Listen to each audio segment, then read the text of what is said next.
We live in an age obsessed with happiness. Walk into any bookstore and you'll find shelves lined with titles promising to unlock the secrets of perpetual joy.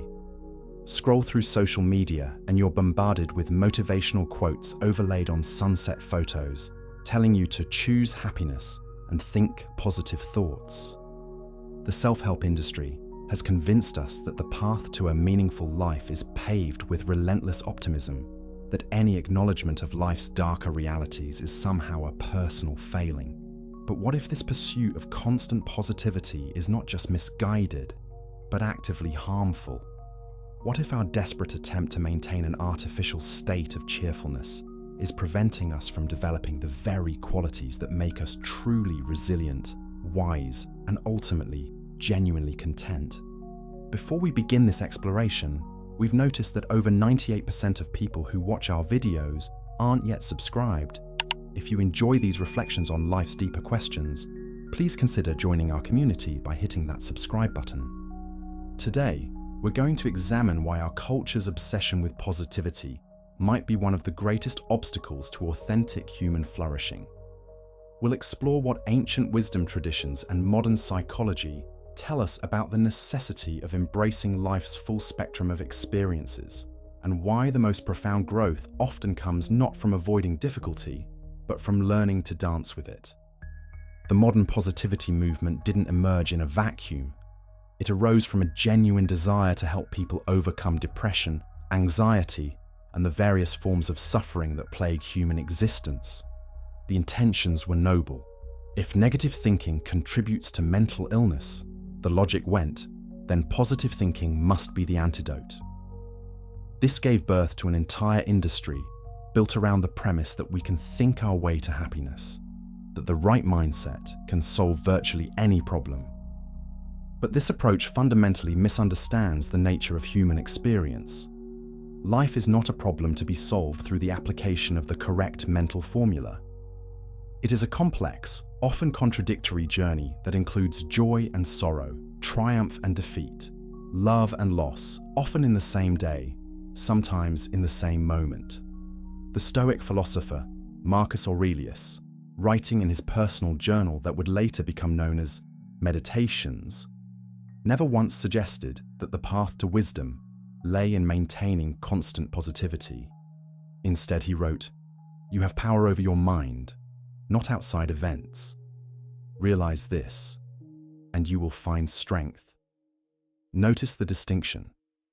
Aurelius isn't advocating for positive thinking about external circumstances. He's pointing towards something far more profound: the recognition that our power lies not in controlling what happens to us, but in how we choose to respond. This is where the positivity movement goes astray. It conflates acceptance with approval, wisdom with cheerfulness, strength with denial.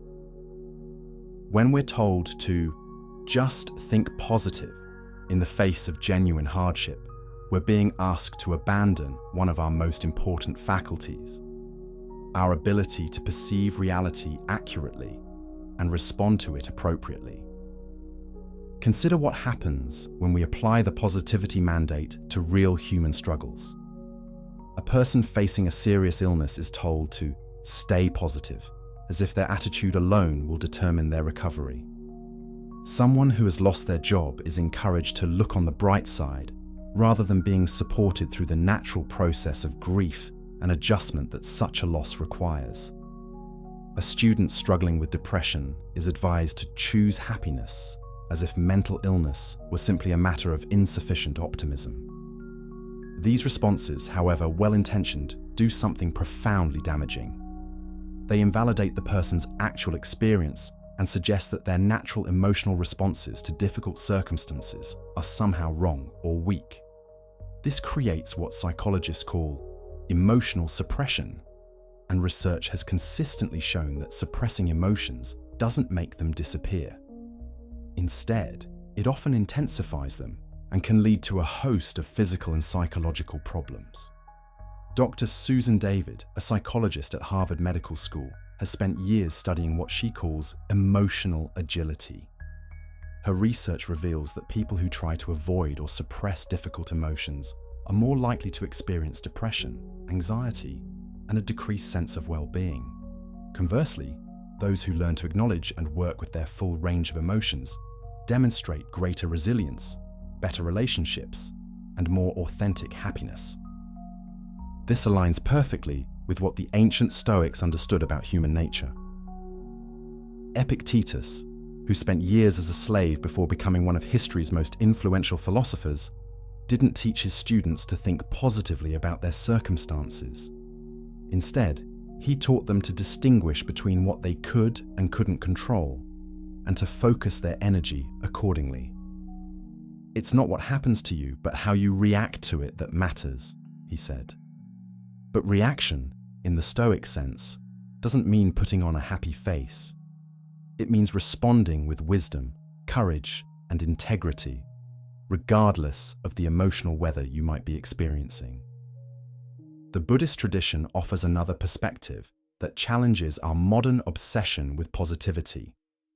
The first noble truth of Buddhism is the existence of suffering, not the possibility of suffering, not suffering as an unfortunate side effect of life, but suffering as an inherent part of the human condition. This isn't pessimism, it's realism.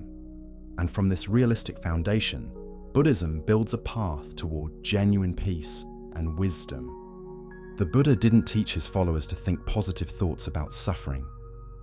He taught them to understand its nature, to see how their resistance to it often created additional layers of pain, and to develop the skills necessary to navigate it with grace. This approach acknowledges that trying to eliminate suffering through positive thinking is like trying to stop the ocean's waves by thinking calm thoughts. The waves will continue regardless of our mental state, but we can learn to surf. Modern neuroscience supports this ancient wisdom. Dr. Rick Hanson, a neuropsychologist and author, explains that our brains are naturally wired with what he calls a negativity bias. We're evolutionarily programmed to pay more attention to potential threats than to positive experiences, because for our ancestors, missing a positive opportunity was unfortunate, but missing a threat could be fatal. This means that attempting to maintain constant positivity is literally fighting against millions of years of evolutionary programming. It's not that we're broken or defective when we notice problems, feel worried, or experience sadness. We're functioning exactly as we're designed to function. The goal isn't to override this system, but to work with it skillfully. Dr. Barbara Fredrickson's research on positive emotions reveals something fascinating about authentic positivity. She found that genuine positive emotions, the kind that actually contribute to well-being and resilience, arise naturally from meaningful engagement with life, not from forced optimism. When we're fully present to our experience, when we're connected to our values and engaged in activities that matter to us, positive emotions emerge organically. They can't be manufactured through willpower or positive affirmations. This brings us to one of the most pernicious effects of the positivity obsession. It often prevents us from taking appropriate action in response to problems. If we're constantly telling ourselves that everything is fine, that we just need to think more positively, we may miss important signals that something in our lives needs to change. Viktor Frankl, a Holocaust survivor and psychiatrist, understood this deeply. In his seminal work, Man's Search for Meaning, he wrote, "Everything can be taken from a man, but one thing, the last of human freedoms, the ability to choose one's attitude in any given set of circumstances." But Frankl wasn't advocating for positive thinking in the face of horror. He was pointing towards something much more profound: the human capacity to find meaning even in the most difficult circumstances. Frankl's approach, which he called logotherapy, suggests that the primary human drive isn't toward pleasure or power, but toward meaning. And meaning, he discovered, often emerges not despite our struggles, but because of them. The people who survived the concentration camps weren't necessarily the most optimistic. They were the ones who could find purpose in their suffering. who could see their experience as part of a larger story that mattered. This perspective transforms our relationship with difficulty entirely. Instead of seeing challenges as obstacles to happiness that must be overcome through positive thinking, we can begin to see them as opportunities for growth, wisdom, and the development of character. This doesn't mean we should seek out suffering or romanticize it, but rather that we can learn to extract value from the difficulties that inevitably arise in any human life. The Stoic concept of amor fati, or love of fate, exemplifies this approach. Nietzsche, who was deeply influenced by Stoic philosophy, wrote, "My formula for greatness in a human being is amor fati, that one wants nothing to be different, not forward, not backward, not in all eternity." This isn't passive resignation or forced positivity. It's an active embrace of reality as it is, combined with a commitment to respond to that reality with excellence. Consider how this might apply to everyday situations. Instead of telling someone who's been laid off to stay positive, we might acknowledge the real difficulty of their situation, while also recognizing it as an opportunity to reassess their career path, develop new skills, or discover strengths they didn't know they possessed. Instead of dismissing someone's anxiety about a challenging project, we might help them see that anxiety as valuable information about what matters to them and use it as fuel for careful preparation and focused effort. This approach requires what we might call emotional courage, the willingness to feel what we feel without immediately trying to change it or escape from it. It's the recognition that emotions, even uncomfortable ones, are not our enemies but our allies, providing us with important information about our circumstances and our values. Research in the field of post-traumatic growth has revealed something remarkable about human resilience. Dr. Richard Tedeschi and Dr. Lawrence Calhoun have found that many people who experience significant trauma don't just recover to their previous level of functioning, they actually grow beyond it. They develop deeper relationships, a greater appreciation for life, increased personal strength, and a more profound sense of meaning and purpose. But here's the crucial point. This growth doesn't happen through positive thinking about the traumatic experience.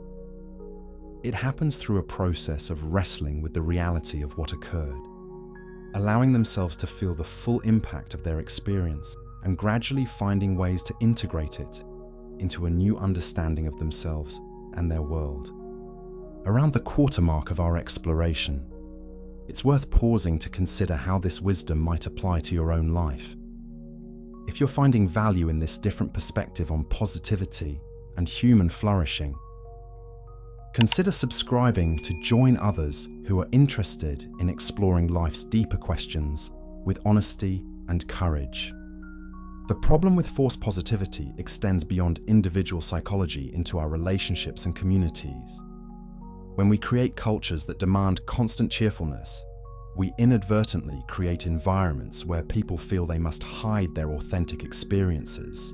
This leads to what researcher Brené Brown calls comparative suffering, where people feel they can't acknowledge their struggles because others have it worse, or where they feel pressure to perform happiness even when they're genuinely struggling.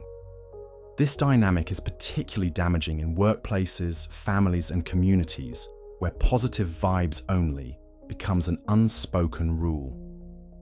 When people can't express their real concerns, problems go unaddressed, creativity suffers, and genuine connection becomes impossible. After all, how can we truly connect with others if we're all wearing masks of artificial positivity? The alternative isn't pessimism or constant complaining. It's what we might call realistic optimism or grounded hope. This approach acknowledges difficulties honestly while maintaining faith in our ability to navigate them skillfully. It recognizes that life includes both joy and sorrow, success and failure, love and loss, and that our task isn't to eliminate the challenging aspects, but to develop the wisdom and strength to handle whatever arises. Seneca, another great Stoic philosopher, captured this beautifully when he wrote, "Every new beginning comes from some other beginning's end." He understood that growth often requires the death of old ways of being, that transformation is rarely comfortable, and that the most meaningful changes in our lives often emerge from periods of difficulty and uncertainty. This perspective allows us to approach challenges with what Buddhists call beginner's mind, a quality of openness and curiosity rather than resistance and denial. When we're not trying to maintain artificial positivity, we can be genuinely present to our experience, learning from it and allowing it to teach us what we need to know. Consider the difference between these two approaches when facing a relationship conflict. The positivity approach might involve telling ourselves that everything is fine, focusing on our partner's good qualities, and trying to think positive thoughts about the situation. The realistic approach would involve acknowledging that there's a real problem, feeling whatever emotions arise in response to that recognition, and then taking thoughtful action to address the underlying issues. Which approach is more likely to lead to genuine resolution and deeper intimacy? Which approach honors both our own experience and our partners? Which approach is more likely to result in lasting positive change? The research is clear. Relationships thrive on authenticity, not artificial positivity. Dr. John Gottman's decades of research on marriage and relationships has shown that successful couples don't avoid conflict or maintain constant positivity. Instead, they learn to navigate disagreements skillfully, to repair ruptures when they occur, and to maintain connection even during difficult conversations. This principle extends to our relationship with ourselves. Self-compassion research, pioneered by Dr. Christine Neff, reveals that people who treat themselves with kindness during difficult times, who acknowledge their struggles without judgment, and who recognize that suffering is part of the shared human experience, are more resilient, more motivated to change, and ultimately happier than those who try to maintain positive self-talk at all costs. The ancient Greeks had a concept called eudaimonia, often translated as happiness but more accurately understood as human flourishing or living well. Eudaimonia wasn't about feeling good all the time. It was about living in accordance with one's deepest values, developing one's character, and contributing to the common good. It was understood that such a life would include both pleasure and pain, success and failure, but that the overall trajectory would be toward wisdom, virtue, and meaning. This understanding of human flourishing is radically different from our modern conception of happiness as a feeling to be pursued and maintained.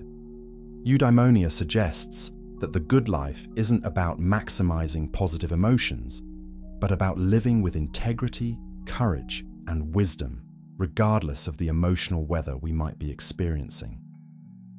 Marcus Aurelius embodied this understanding. As Emperor of Rome, he faced plagues, wars, political intrigue, and personal losses.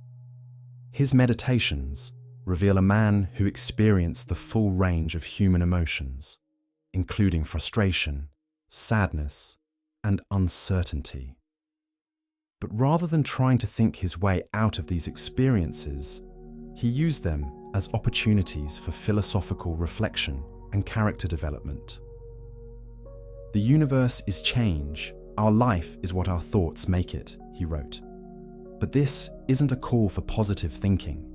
It's a recognition that while we can't control external circumstances, we can choose how to interpret and respond to them. We can choose to see challenges as opportunities for growth, setbacks as information about what needs to change, and even failures as stepping stones toward wisdom.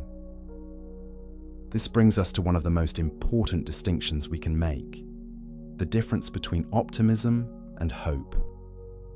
Optimism, particularly the forced variety promoted by the positivity movement, is often based on denial or wishful thinking.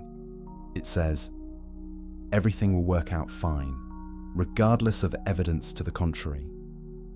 Hope, on the other hand, is grounded in reality, but maintains faith in our ability to navigate whatever comes. Hope says, "I don't know what will happen, but I trust in my capacity to handle it."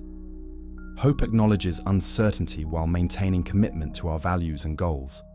Hope allows for the possibility of failure while refusing to be paralyzed by that possibility. Dr. Shane Lopez, who spent his career studying hope, found that hopeful people aren't more optimistic than others. They're more realistic about obstacles and more creative about finding ways around them. They don't expect everything to go smoothly. They expect to encounter difficulties and they prepare for them. This preparation, paradoxically, makes them more likely to succeed and more resilient when they don't. The cultivation of hope, rather than forced positivity, becomes a spiritual practice. It requires us to develop what the Stoics called the discipline of desire, learning to want what we have rather than constantly striving for what we lack.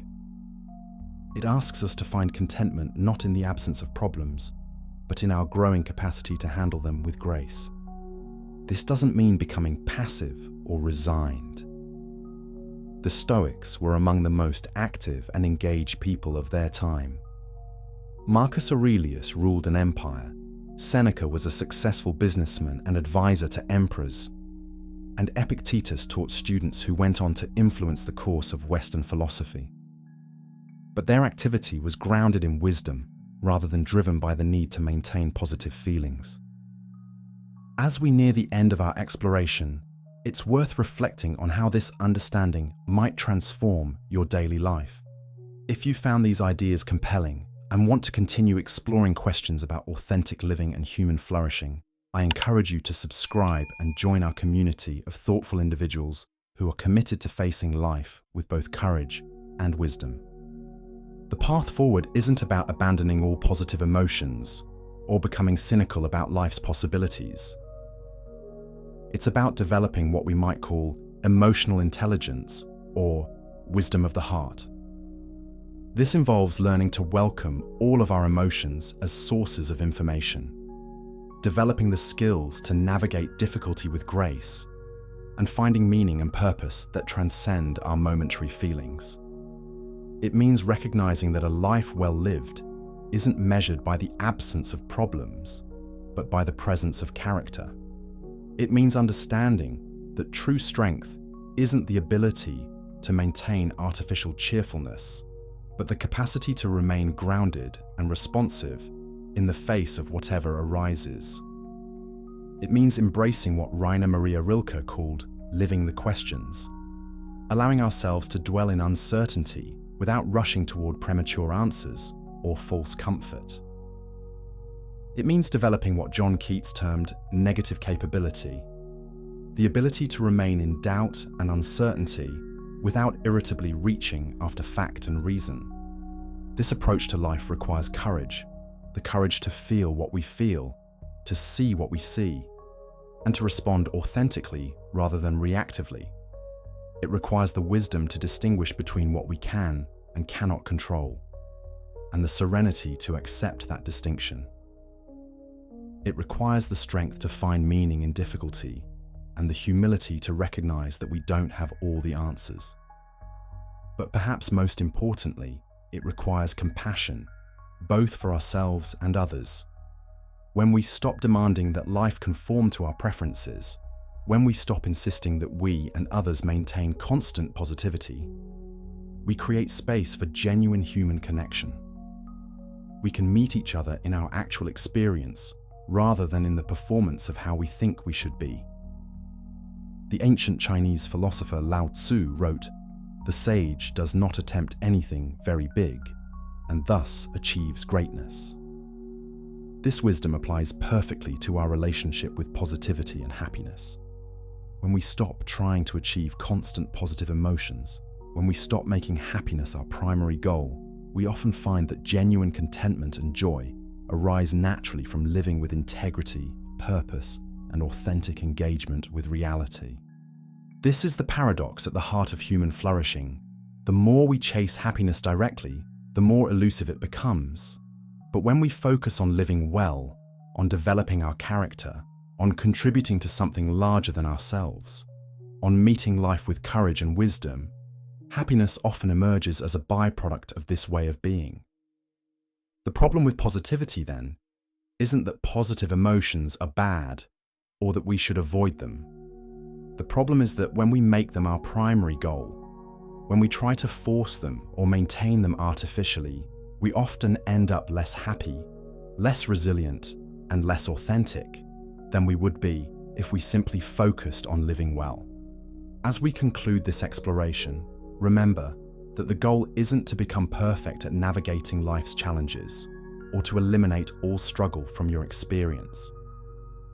The goal is to develop the wisdom, courage, and compassion necessary to meet whatever arises with grace and authenticity. It's to recognize that your worth isn't determined by your emotional state, that your strength isn't measured by your ability to maintain artificial cheerfulness, and that your life's meaning doesn't depend on the absence of difficulty. Instead, your worth lies in your humanity, your strength in your willingness to face reality honestly, and your life's meaning in how you choose to respond to the full spectrum of human experience. This is the path not just to authentic happiness, but to genuine wisdom and lasting peace. In a world obsessed with quick fixes and easy answers, choosing this path requires tremendous courage, but it's a courage that connects you to the deepest wisdom traditions of humanity, that aligns you with the natural rhythms of life, and that opens you to possibilities for growth and connection that forced positivity can never provide. The invitation, then, is not to think more positively, but to live more authentically, not to eliminate struggle, but to find meaning within it, not to maintain artificial cheerfulness, but to develop genuine wisdom. This is the path that leads not just to momentary happiness, but to the kind of deep fulfillment that can weather any storm and find light in even the darkest circumstances.